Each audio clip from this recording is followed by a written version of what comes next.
This is the BBC. This podcast is supported by advertising outside the UK.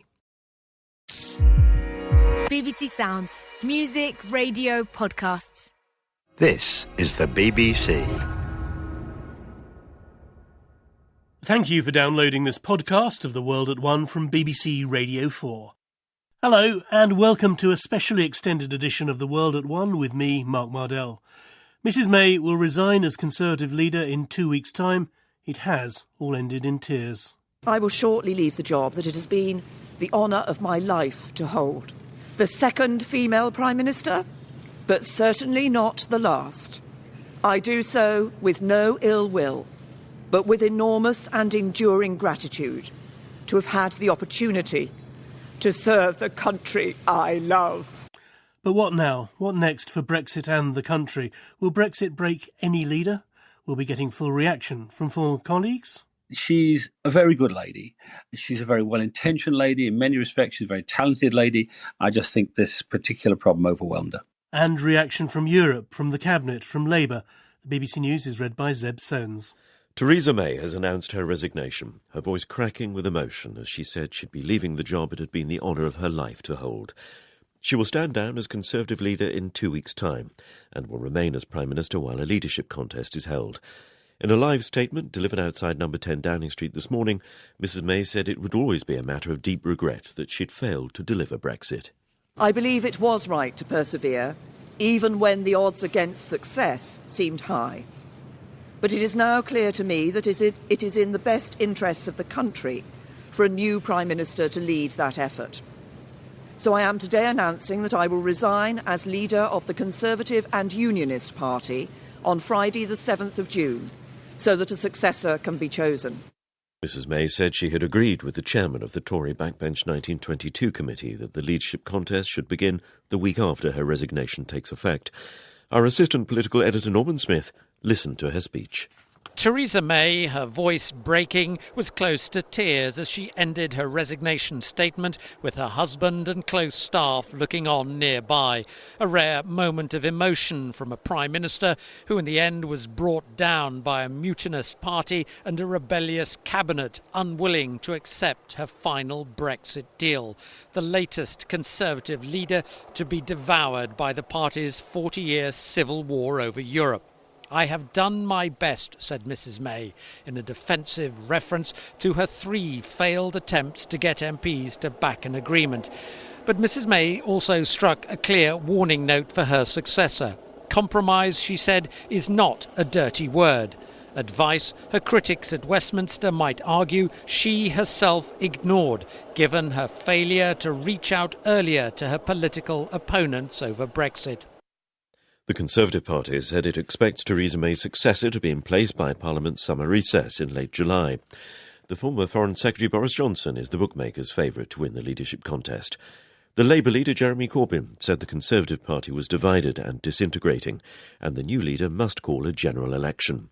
From Westminster, our political correspondent, Ian Watson.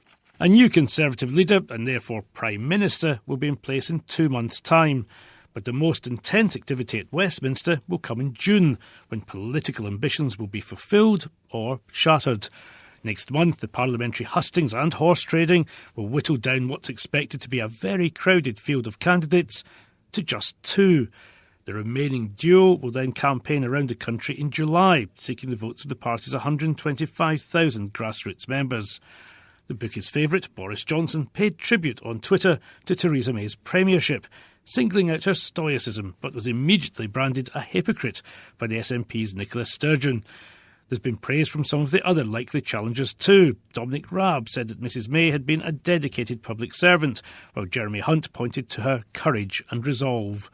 Andrea Leadsom, whose resignation from the Cabinet, if anything, accelerated Theresa May's own, was a little more ambiguous, declaring that the Prime Minister had done her utmost.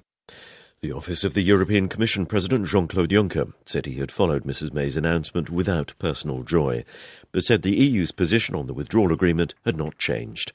The French President Emmanuel Macron praised the Prime Minister for her courageous work, but urged a rapid clarification on the UK's Brexit stance. The Spanish government warned that a hard Brexit now seemed almost impossible to stop. Immigration to the UK from European Union countries has fallen to its lowest level in 6 years, but the figures from the Office for National Statistics show the government is still struggling to meet its target to reduce overall net migration to less than 100,000. Here's our Home Affairs correspondent, Danny Shaw. The number of European Union citizens coming to live in the UK has been in almost continuous decline since the 2016 referendum and fell to 201,000 last year. During those 12 months, 127,000 EU nationals emigrated from Britain, a near-record figure. By contrast, immigration from outside the bloc is at levels last seen 8 years ago, with a significant increase in those entering the UK from countries in the Middle East and parts of Asia. These are the last immigration figures of Theresa May's premiership and show the overall net inflow, arrivals minus departures, dropped to 258,000. But that's still more than double the tens of thousands target first set by David Cameron when he was at number 10, when Mrs May was Home Secretary. 6 children have been taken to hospital after what police described as a serious incident at a house in Sheffield. An air ambulance landed in the grounds of a nearby primary school as emergency services attended the scene. 2 people were detained by officers. Our North of England correspondent Danny Savage reports. South Yorkshire Police say they were called to a house in the Shire Green area of Sheffield at around 7:30 this morning after receiving calls from people concerned about the safety of those living there. Paramedics and an air ambulance later took 6 children to hospital. There has been no update on their condition. 2 people have been arrested. In response to speculation locally, detectives say it was not a shooting incident, but the area has been cordoned off and there is still a significant police presence. Danny Savage reporting. She's off. After 2 years, 10 months and 11 days as Prime Minister, Mrs May has given up. Ever since I first stepped through the door behind me as Prime Minister, I have striven to make the United Kingdom a country that works not